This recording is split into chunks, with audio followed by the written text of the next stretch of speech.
Hey guys, Gabe Eltaeb here, Big Man Comics. It is Friday. It's Big Man Comics Live, and I'm going to be working on inking off the magnificent pencils of Acheon for the Unstoppable Tyrus, the 120 page, might be 130 page graphic novel. I'm going to add the fight scene at the end. I didn't think it had enough pages in it when I originally wrote it. I had some ideas. But I used up my page count of 120 before I got to it, and so the final fight was very short. I realized later it was shorter than I'd like. So I'm gonna go back and add some pages. So that's a bonus you guys are getting. I'm not gonna minus pages from another area of the book. I'm actually gonna add pages to the end. So I think it'll be closer to like 130 than 120 because we need a better fight. So we got to pay it off, baby. We got to pay it off. So that's what's happening there. Right now, I'm just getting, I woke up late. I didn't feel good this morning. I felt like throwing up. I'm totally fine now. There's nothing wrong. I'm not sick or anything. But something I had yesterday. But I'm fine now. Yeah, it was just kind of like when I woke up.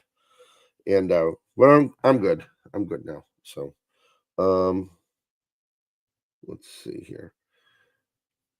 Sorry, these are the panels that I'm at. So the first thing I'll do is I'll lay out the panels in their own page or on their own layer because I don't want to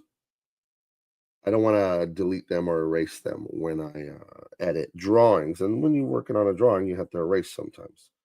So that's how that works. So you're getting to see the very not as exciting technical side of this, right?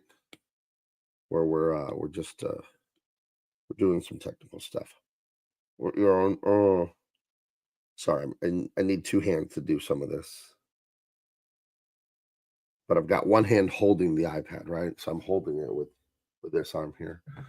So so yeah, this is going to be, and I'll turn this down so you can see more. I'll turn that down. These are the pencils underneath. So I'm going to ink that in a bit here. But first, I'm just laying out my panels. And yeah, so usually I would have this done before before I come on the air. But like I said, it's a little bit of a rough morning. But that happens to everyone, right? So occasionally. Okay, doke. Let's see. Yeah, it's a slow start. Trying to get my head right this morning. Trying to get into it. I'm feeling a little bit like I don't know, slightly out of sorts. I got to tell you, like mentally right now. Just to be honest, if I could just go lay down right now, I would. I don't know. You ever have days like that? It's like it's a Friday. It's like you want to start the weekend early, but I work on Saturdays anyway.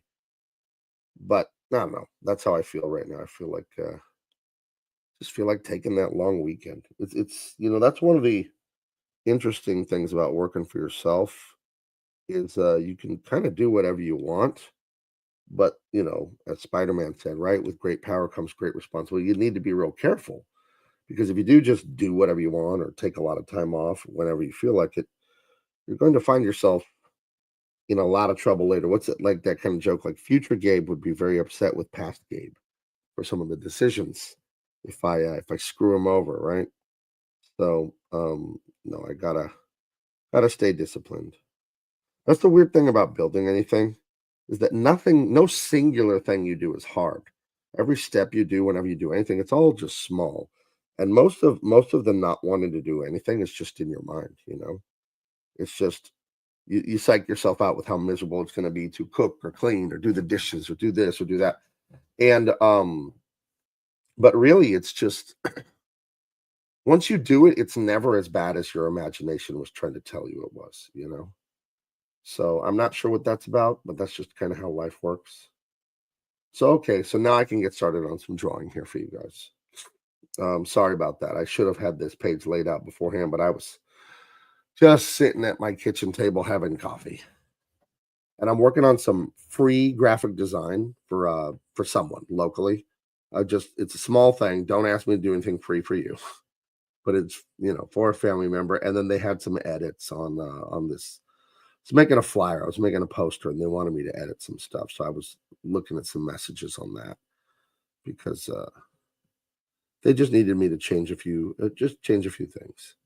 It's for my daughter. My daughter's doing some stand-up, and I made a flyer for free, and I made it without any instruction or anything like that. And then they're like, "Oh, we need this changed, and we need that changed." And so I get fine. It's fine. I didn't. The venue didn't even know I was making the flyer. I just did it to be helpful. But some things got to be changed. So right now I'm just like when you can jump into a hot tub, or you can just kind of get in real slow, put your ankles in. My wife says, hello, chat in the chat. Yeah, guys, hit the like, hit the share, all that. We'll get some more people in here. When you get into the hot tub slowly, or you just jump in. When I was younger, I preferred to just go slow. I'm not a fan of hot tubs. I think probably as you get older, and if you're dealing with any sort of like stiffness or muscle soreness, after a long day, maybe that's good. But I don't like being hot. It's not a thing I enjoy. So I'm not a big fan of hot tubs. Although I think it'd be good to sit in a hot tub when it was cold out. That might be nice. But anyway, just getting into this drawing, I'm just kind of easing into this. So these rock textures are pretty easy for me, just kind of a little bit on autopilot here. And there's something about pulling the line, the way when you pull it with your wrist, when you snap in your wrist and you're doing this stuff. I was talking yesterday, I got into a little bit, and I don't know how much of this you guys could understand, but I'm very much aware of the tactile sensations when I draw. And I've never really talked to other artists about it. We just mostly talk about how we think. But like an athlete, the way you think about the way you turn and move and plant your feet and throw the ball and this and that, it's all very physical. It's physical descriptions. And then there's mindset too about being an athlete. But since I have a background, a huge background in just playing sports forever, growing up and stuff, when I draw, I'm very aware of how it feels in my hand, the pencil, the paper, or the surface I'm drawing on, and the way it's scraping and the friction. That's very important to me.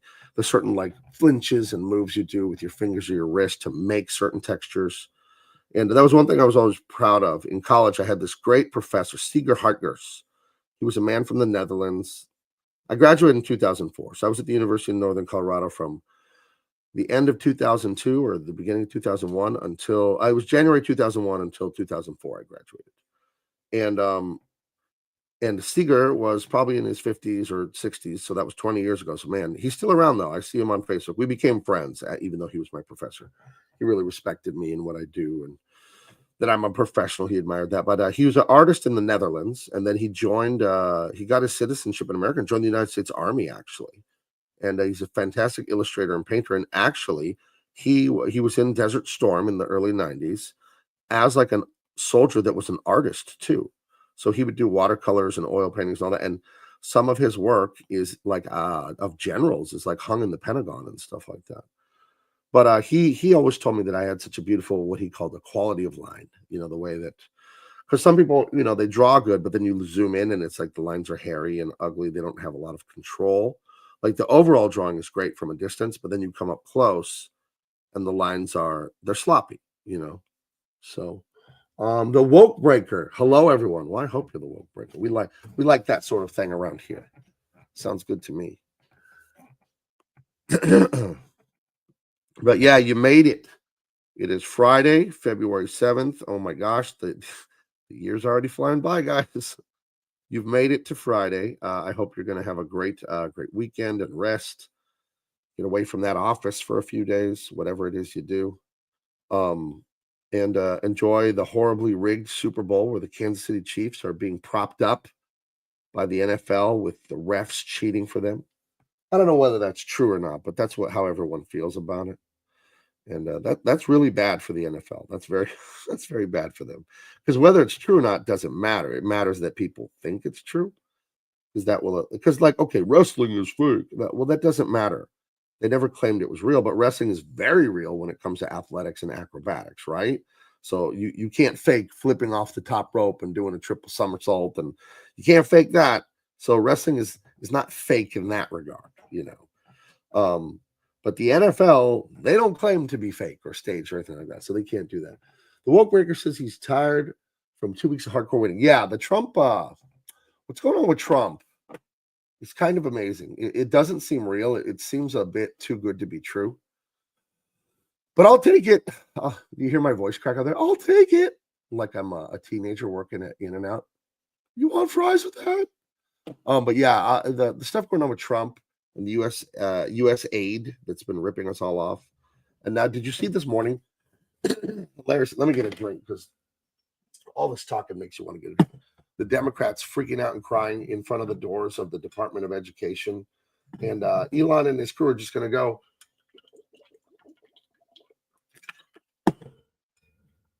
department by department and just reveal to us how badly we've been being ripped off. And we all had a pretty good idea. I don't think any of us really knew how bad this was, but it's it's so much worse than we thought. And I thought it was terrible.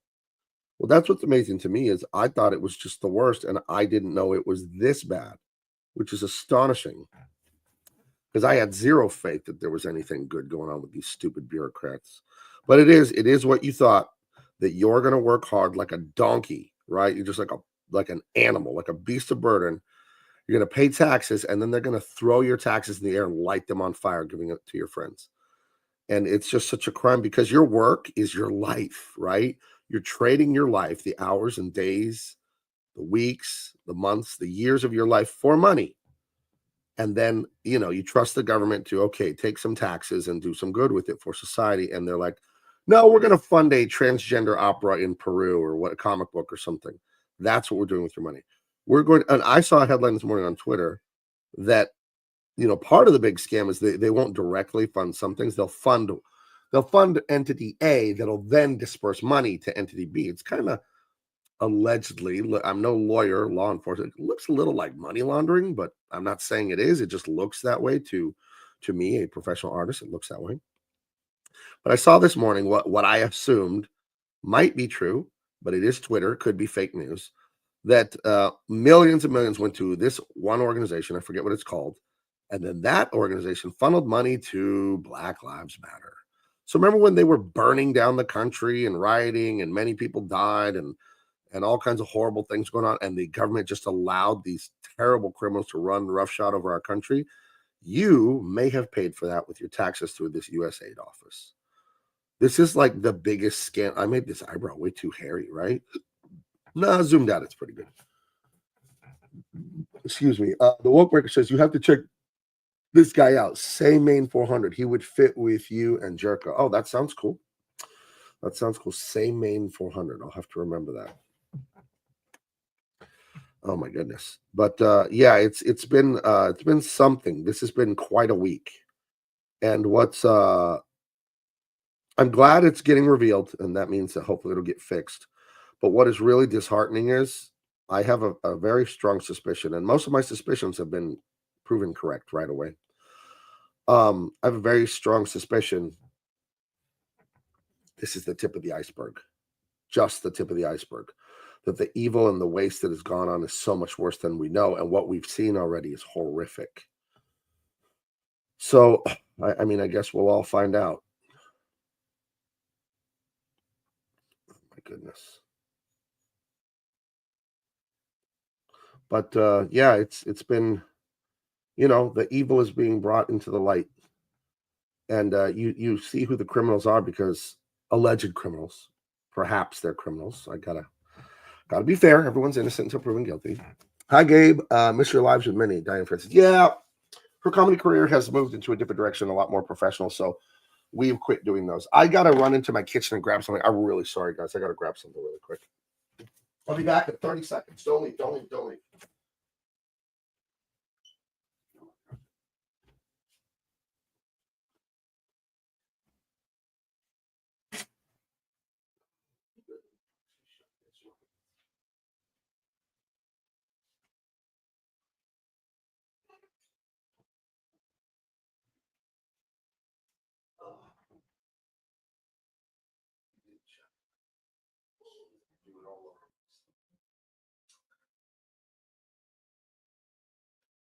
You know that, right?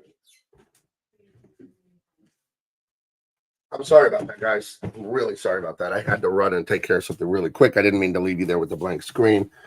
Diane Francis says, how's Big Baby? Big Baby's better than ever. Bigger and better than ever. So I'm really sorry about walking off like that, but I had to do something really fast in the kitchen. It couldn't wait, so I'll try not to do that again. But yeah, it's been crazy to see what's been going on with our government the last few days that they're just revealing. It's heartbreaking to think of all the hardworking Americans who love this country and pay taxes and do all this. That they're playing by the rules, and they're just being used like an idiot. They're just making fools of us. Just making complete fools of us.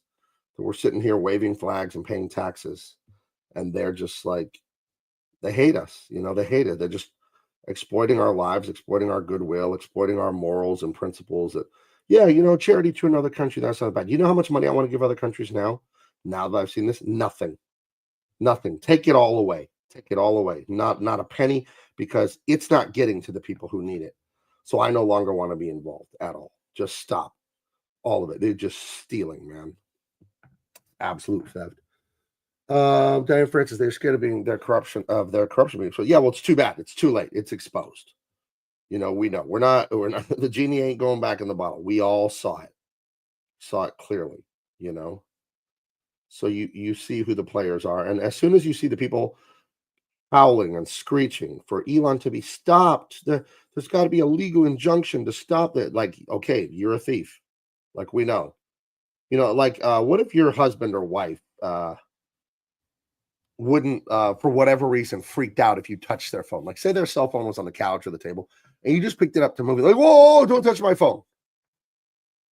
What's that about, right? So Elon and them start auditing and parsing all this data, and then certain people start screeching, don't look there, don't look there. The only reason you don't want anyone to look somewhere is because you don't want them to see what's there. Now there could be legitimate reasons, um that you don't want someone to see something. Sure, there are legit reasons. Privacy is important. We have a door on the bathroom at our house, right? Everyone does. So privacy matters. But when it's a matter that isn't private, this isn't private. This is my money. This is your money. So it's no longer private because that was my life used to earn that money. So you don't get to say this is private. Not when I paid the bill. And believe me, I'm a business owner in California. I'm a homeowner. I pay bills. I pay taxes, okay, as do you guys. This whole tax refund season, that doesn't exist once you start making a little bit of money. They start sticking their fingers in your wallet the minute you find some success financially.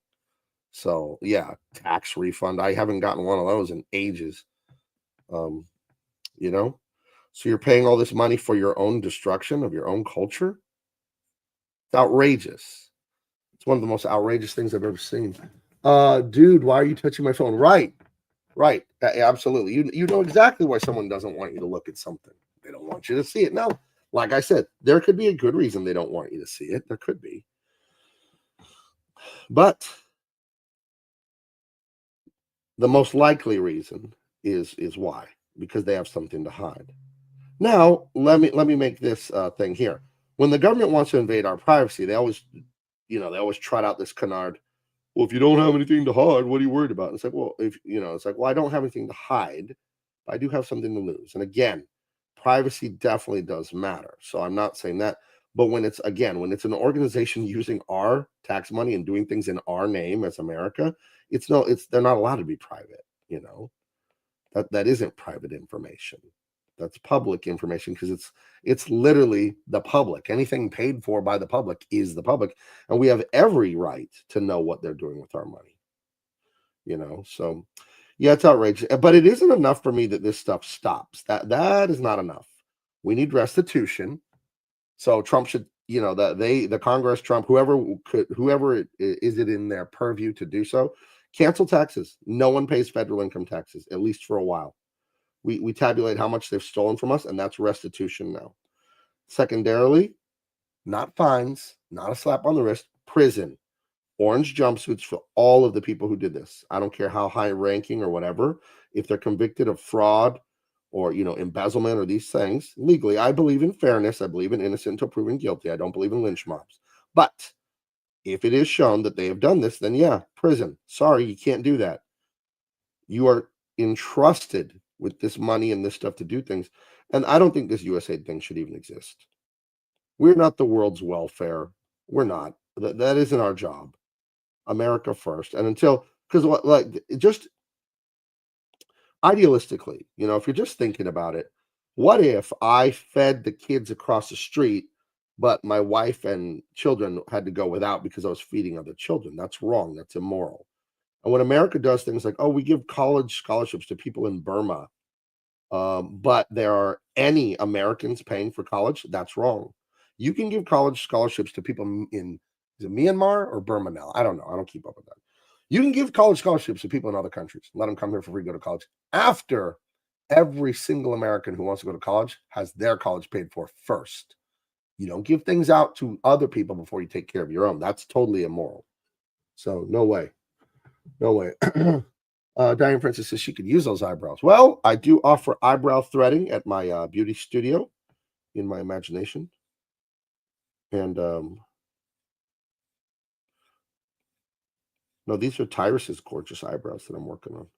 This is the Unstoppable Tyrus, page 37 of what is now a 130-page comic. It was 120, but I'm upping it. I'm giving you more bang for the buck. It's like when you open your chicken nuggets at McDonald's and there's not 6 in there. There's like 7, they messed up by accident. Or maybe the girl behind the counter liked you, so she threw an extra nug in there for you. But absolutely. Ancient Cub, what are you using? I'm using an iPad Pro, 13-inch iPad Pro. It's right here. An Apple Pencil and Procreate. So if you want those things, the iPad, I got the top of the line, the 13-inch, the big hard drive, I got everything. And then the keyboard, the iPad comes off the keyboard. So you just pull them apart. It's just a magnet that holds those two things together. The keyboard's like $300-$400. The iPad itself, all told, that was like $3,000 for the iPad, but it's my business, so it's a tax write-off. The pencil's $129, and Procreate's $10. The drawing program, it's like $9.99 on the Apple Store, and you only pay once. You don't have to pay a monthly fee or anything like that. And yeah, so that's what I'm doing there. Now, as I keep saying on the show, I have them right here on my desk, and I have it plugged into my Mac Studio computer to broadcast it to you guys. So this cable here is plugged into a computer that's right there, and then we're putting it on the internet. So, but I prefer to draw on paper and use real pens. But for the sake of time, I want to get this book out by the summer, and it's 130 pages. So we're doing it on here because it is faster. So when is it for sale? It's for sale after I finish it. So the pace we're at, I should be done drawing this if I really, go fast and don't miss time and don't take time off. The end of May, I should be done drawing this and all that. And I hired someone to color it, so that'll speed up. Because if I had to color it, that's another three months probably for me to color it after I draw it. So I'm not going to do that. I should be done at the end of May, but I really think I'll be done like at the end of June. A, because I've added extra pages. B, because I have to work on Empyrean. I have to finish writing the dialogue for that and designing it after the colors are finished. And I hired a guy to color it for me because that would have been, 3 months to color that book. So we're growing things here. We're getting bigger. This is nostril. There you go. You can, what is that saying? You can pick your nose, but you can't pick your family or something like that.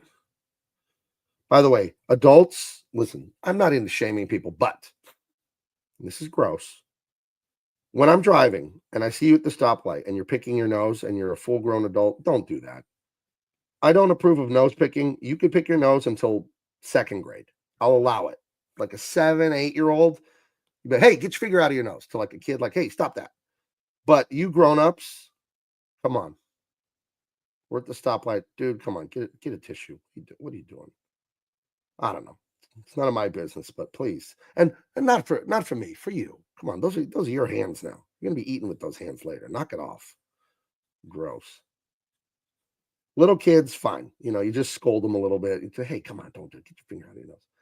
Full-grown adults at the stoplight, up to the 2nd knuckle. What are you doing, man? What are you doing? I wonder if these are the same people that wear the mask in the car by themselves. Who's that guy? Who's that guy wearing the mask by himself? It's an interesting guy. Diane Francis, will you be at Comic-Con? Yes.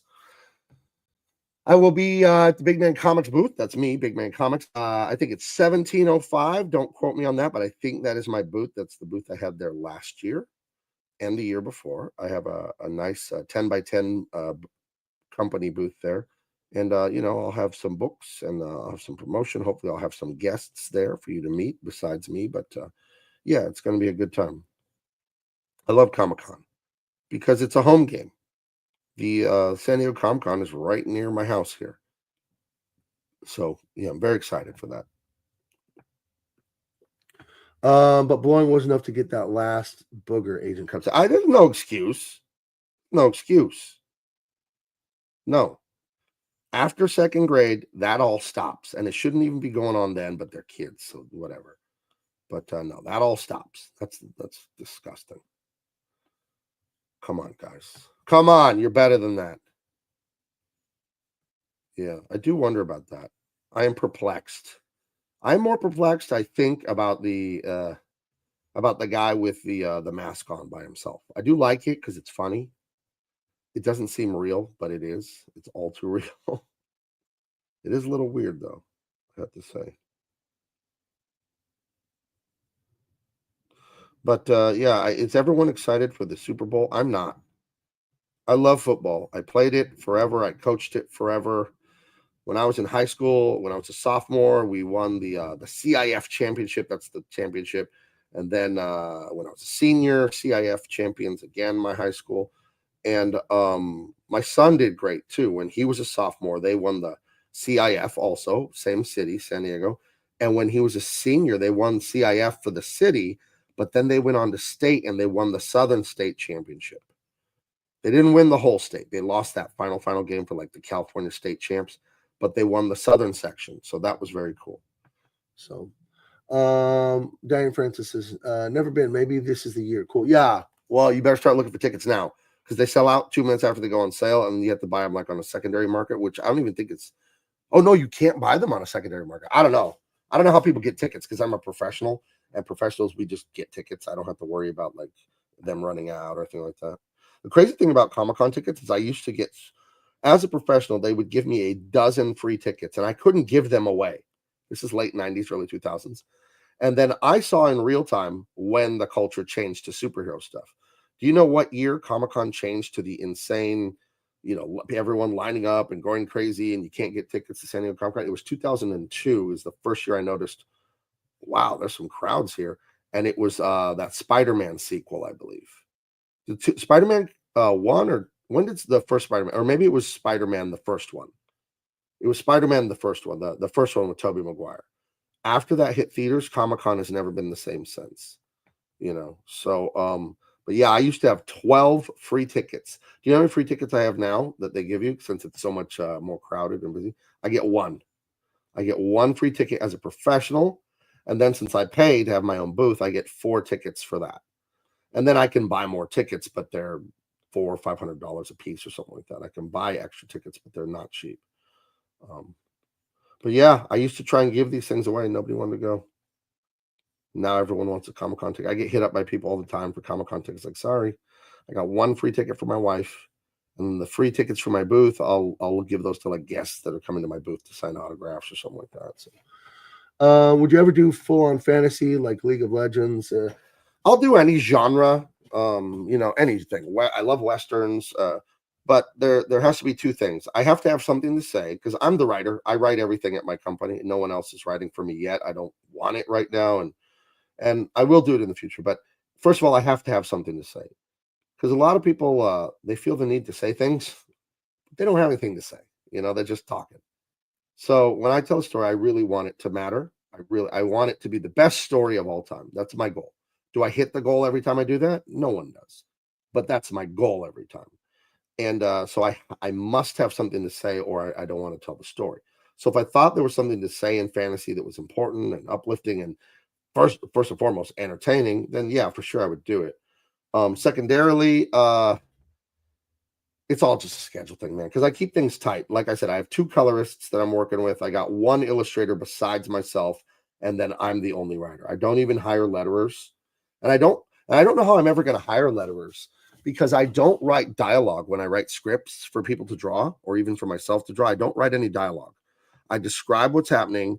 I might throw in a line of dialogue if I feel it's really important to help the illustrator understand what they're drawing. But I like to write the dialogue after I see the completed pages. I have a background, a natural ability, but a background in improv comedy, and so I improv the dialogue when I see it because I already know what the page is about. So then I'm able to go, oh, okay, after the guy illustrates it, he'll make some choices about acting, and acting is like their body language, the hand movements, the face. He'll kind of make some choices, and then when I see the way the character's acting on the page, then I can have dialogue that meshes perfectly with how their body language. And I think that's a really good way to write the dialogue if you have an illustrator you're working with who's really experienced. And the one illustrator I've hired, he's a master. He's like 30 years animating for Disney. Like he's a genius illustrator. So, and he's the only illustrator I work with besides myself. So I don't know how I would hire a letterer because because I don't want to sit there and like letter the book and make notes and then email it to them and then they add the letters. I don't know. Maybe I could do that eventually to save time. But I actually really enjoy lettering it on the fly. I'm sitting there. Looks like he's saying this. Looks like she's saying this. So but yeah, we'll hire more people and we'll do more stories in the future. But first, we got to focus on what we're working on and get those out, right? Get those out to the people because you guys need good entertainment. There's so much bad entertainment. That's another thing that's like it feels like vindication, but it feels bad to be right. When you're right, but you're not happy that you're right. All of this woke stuff, it's propped up. It's not real. Nobody supports it.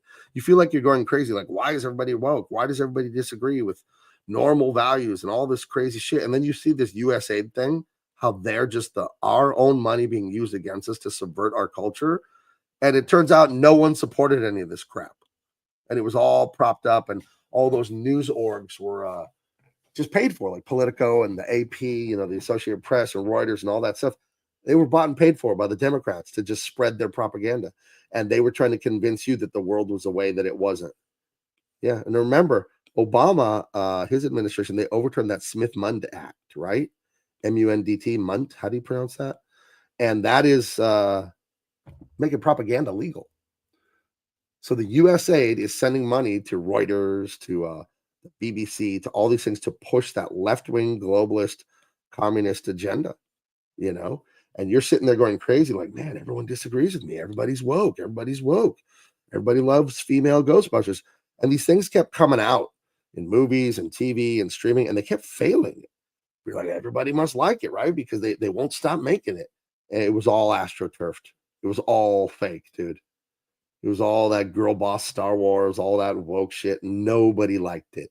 It turns out you weren't nuts. No one likes any of this shit. People hate it, in fact, because it's terrible. It's not entertaining. So, yeah, that was a fun part to me. That felt like just felt like a victory. Like, oh, I was right. I wasn't wrong. People don't like. But then it also is like, damn it, they did that with my money too. Just propagandize things. So it's really, I mean, their heads have to roll. People have to go to prison over this. They have to, have to, have to. And I don't want to hear like, oh, I was just following orders, or I didn't really know, or it wasn't me, or like, no, people at the highest levels, the buck stops with some of these high level people. They need to go. They need to be in the jail for a long time. You don't do this to us. People's lives, man. Think about how hard you work. You come home, you're exhausted, your feet are sore, blah, blah, blah. You pay your damn taxes, and this is what they're doing to you. This is what they're doing to you. What a disgrace. Let me look at the chat. Are you going to hook me up with a ticket, Agent Cup? No, I am not. Diane Francis, can't wait to see the finished product. Have a great day, everyone. See you later, Diane. Have a good Friday and a great weekend. Yeah.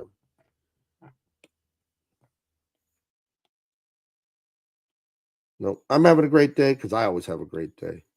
One of my keys to having a great day, what's changed my life, is I hate that people like Oprah and all those woke idiots ruined concepts like this, because there is a good way to do this without being a weird narcissistic person worshiping yourself.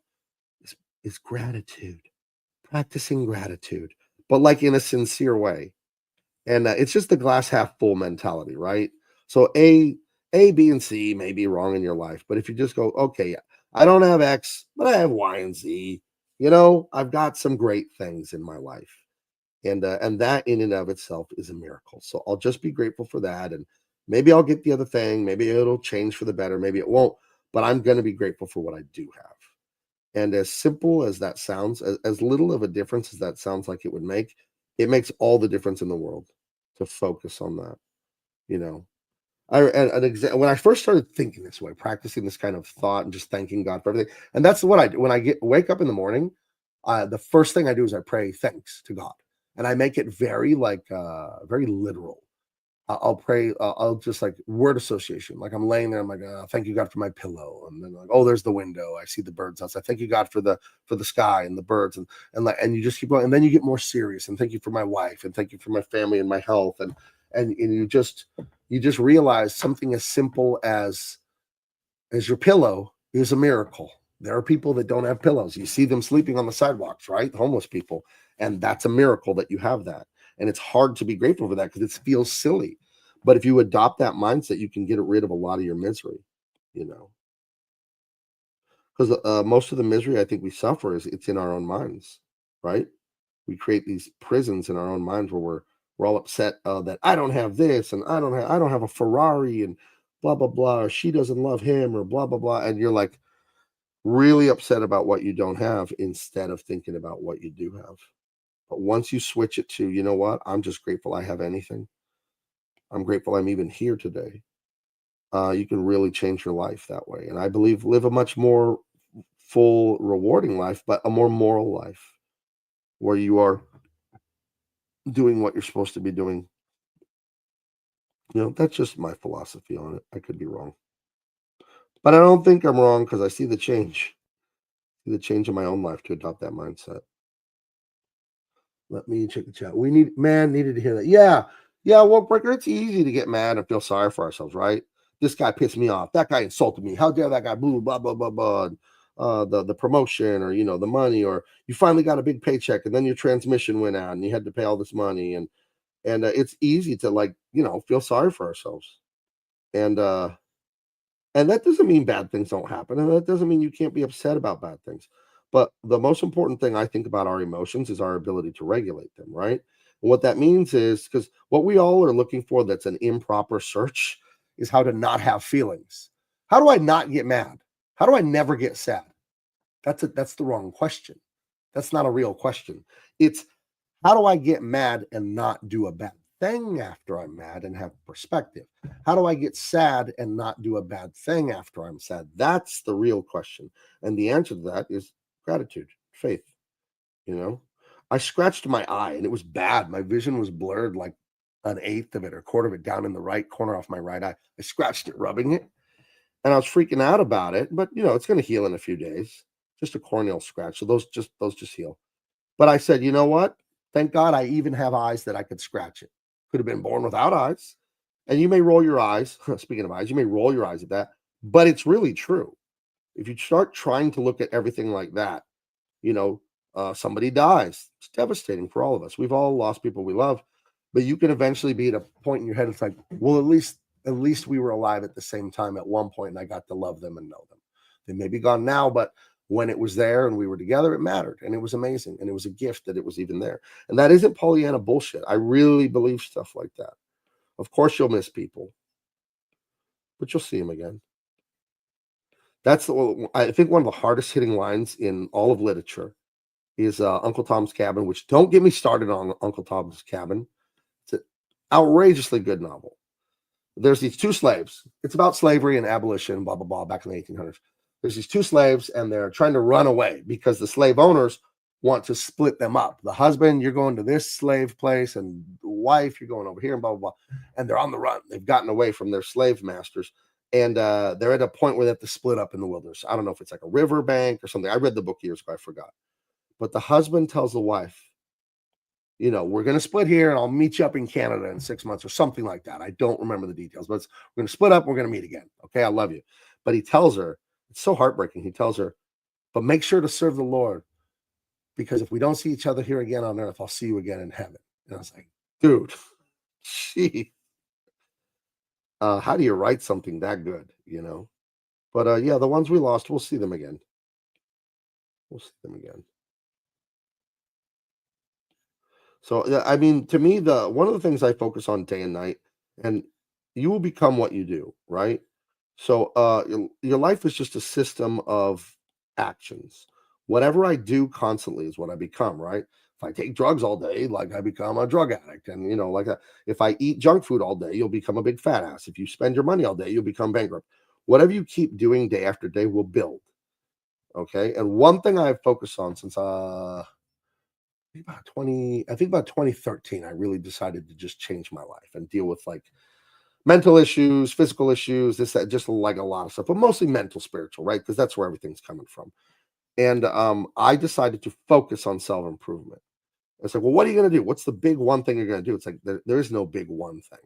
It's, I'm going to live a lifestyle where I constantly look into and then do stuff about that. Self help books, more prayer, just trying to do it, like trying to execute it after you learn about it. And it's changed everything. Now it's been, 12 years, it's been a dozen years that this has been focus of my life. And anyone that knows me knows that, yeah, that's what I've been after for about 12 years now. So I'm about 33 or 34 when I decided to make this change, because I was miserable before. I really was, and I didn't know why, and I had to look into it. But what I've learned about your feelings and all this self control is to become an observer of your feelings. He did this to me, and I'm really sad or upset, blah, blah, blah. Okay, that's true. I won't say it isn't true. Your feelings, my feelings, your feelings are all real. Doesn't mean they're correct. All your feeling means is you feel that way. It doesn't mean you are correct for feeling that way. It doesn't mean you're wrong feeling that way. It just means you feel that way. So what you do when you have intense feelings is you don't just do the first thing they say, right? That's how people get killed. That's how people go to prison. That's how people do really stupid shit. When you have intense feelings, become an observer of your feelings. Just say, okay, I feel this way. And it's super intense. Why? Why do I feel this way? What is in me? What is in my past? My childhood, my past relationships. What is going on here that I feel this way? And my mind is telling me to go do blah, blah, blah. That's probably not a great idea. What is going on?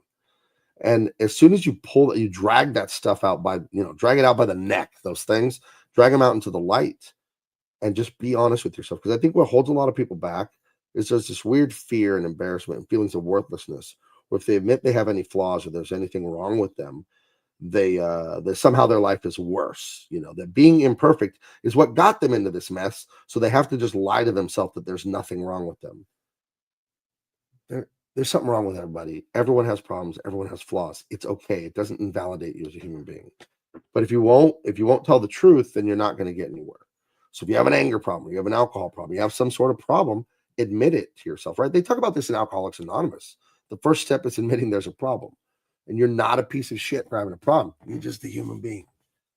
So that's that first step there. So honestly, the Bible says that, right? The truth shall set you free.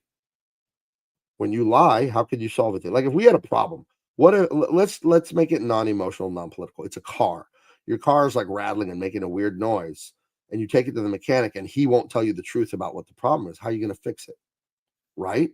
You have to tell the truth about what the problem is to start working on it. You have to even admit the problem exists. So that's a big deal there, is admitting it to yourself and getting through those feelings of shame and worthlessness to admit that you have problems. But if you didn't have problems, I wouldn't understand who you were. That's not human to not have problems. And yes, you can be the cause of your own problem. People can do things to you. You can be victimized, but there's only one character in every story that you're in, and that character is you. You know. Here, I'll leave you with this. I'm going to get out of here probably at 11:30, right? So we got about 10 minutes left. But here's a concept I think about. Anyone that knows me knows I talk about this all the time. It's, what is my part in this? That's a slogan I say all the time to myself. So and so does something to you. They cheat you, they insult you, they sabotage you, they do something really bad to you, right? They treat you poorly, they treat you they with no dignity, they marginalize you. Someone does really bad stuff to you. Okay. And you don't want them to. You want people to treat you right. You don't want that. What can you do to affect someone else's free will? There's not a damn thing you can do about it. There's not, you know. People have free will, and there's nothing anyone anywhere can do about it.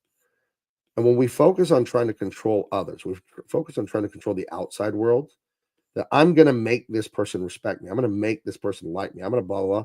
No, if someone is disrespectful to you and they're determined to be, they're going to be. And there's nothing you can do about it. The only thing you do about it to stop them, the only thing you can do about it is get away from them in that situation. You know, that's what you can do about it. And I think when we focus on the outside world, how can I change the world to make me happy? you're going to be frustrated and miserable. Every situation you have that's bad or upsetting you or whatever, what you need to do is go, what is my part in this? What can I do to change this? It's like, how can I make food not make me fat and just give me muscles and perfect health? How can I make food do that? Like, how can I make junk food do that? Right? Let's be clear here. How can I make junk food make me super healthy and attractive and all this stuff? You can't. That's not how it works. What you can do is stop eating that crap and eat better and exercise. So it's like, what is my part in this? And it's like taking charge of your life. And it's a great thing to realize you have agency, you have power, you have an immutable free will. No one can do anything to you about your free will. God gave you free will, and even He could change your mind, right? He could make you do things, but He doesn't. You have an immutable free will, and that's a beautiful thing. But it's a great responsibility. You have to realize what a responsibility it is, because now your life is in your own hands. So that should, a little scary, but it's also empowering, right? You're not a victim. They're not just going to, quote, do it to you. They can't just get away with it. You know, if you're in a horrible, abusive relationship, whether it be romantic, something family, or a job where they're just taking advantage of you, whatever, you have the power to walk from that. You have the power to put down boundaries. You have to have boundaries. You say, hey, that makes me feel bad when you do that. Don't do that to me again. If they do it, you tell them, okay, I told you you can't do that to me. I'm out of here. And you walk. And, you know, they love to trap you, you know, like a job. Oh, well, if you quit, you're going to go broke and lose your home. No, you're not. You're tough. You're tougher than that. You're going to make it. Get out of there. I left DC Comics. I didn't have a plan. I didn't have a job lined up, but I could not abide by what they wanted me to do. So I left. I stepped out in faith on that and just left, got the hell out of there, because I not approve of what they wanted me to do. I'm a great artist, and I will not use it for, it's a gift. I'm not using it to make filth. If they want to make filth, they can make it on their own. I told them that eventually, like, I'm not doing this. So, and it's scary, right? Like, because this is my career for decades. This is my resume. My resume doesn't also have that I worked at a law firm and I have all these other qualifications. I'm a very smart guy, but my resume is an artist for decades. So what kind of high paying art jobs are out there? Not many. Most artists kind of suffer and don't make a lot of money, but I wasn't going to stay there. And I made great money at DC Comics. I worked a lot. I made very good money. I earned every penny of it, by the way. But I was like, no, I'm going to not be afraid. And I'm just going to step out and do the right thing, because it would be easy to just stay there. They loved me. They gave me so much work. I had to turn down work. But eventually they gave me work that I couldn't approve of doing on a moral sense. And that's what it's always been for me. You know, I think some people don't like wokeness because it's annoying. To me, I don't care about bad movies and bad comics and bad music that are like low quality. I care about the morality of things. That's why I oppose things. If you have a crappy TV show or movie because it's just crappy, because it's boring or not well acted or well written, I'm never going to really complain about that. I might laugh at it or whatever. I care when they want to stick horrible messages to children and stuff like that. That's when you're going to hear me say something. But if something's just bad, just like low quality, I'm not going to say anything. If I was going to critique every piece of art that was just low quality, well, I wouldn't be able to do anything else, you know. So, have a great day, everyone. Keep up the great work. All right, woke breaker. Yeah, I'm gonna get out of here too. It's 11:27, guys. Make sure that you hit the like and the share. Go to bigmancomics.com. We still have some copies of Dean Cain, All-American Lawman, Volume 1, the first printing in stock. Supposed to have a meeting with the illustrator for Volume 2. I was supposed to have a meeting early this morning, but I was late getting out of bed, so I'm gonna try and hit him up on Facebook Messenger in a little bit here to talk to him about that. So, but yeah, have a great day, guys. It's Friday. You made it to the weekend. Try and relax and have a good time. I'll see you back here on Monday. I'm going to be doing these live streams for about an hour, 10:30 Pacific to about 11:30 Monday through Friday. I'm going to do this at least for the month of February to see how it goes. See if we can grow an audience doing live streams. That's what YouTube is. It's a bunch of A/B testing. You do this, okay, that worked. You do that, okay, that didn't work. And so that's what I'm doing now. I like doing live streams. It's always best when you guys comment and ask questions. I can just talk off the top of my head, but I do love to hear from you guys. Okay. All right, guys. I will talk to you later.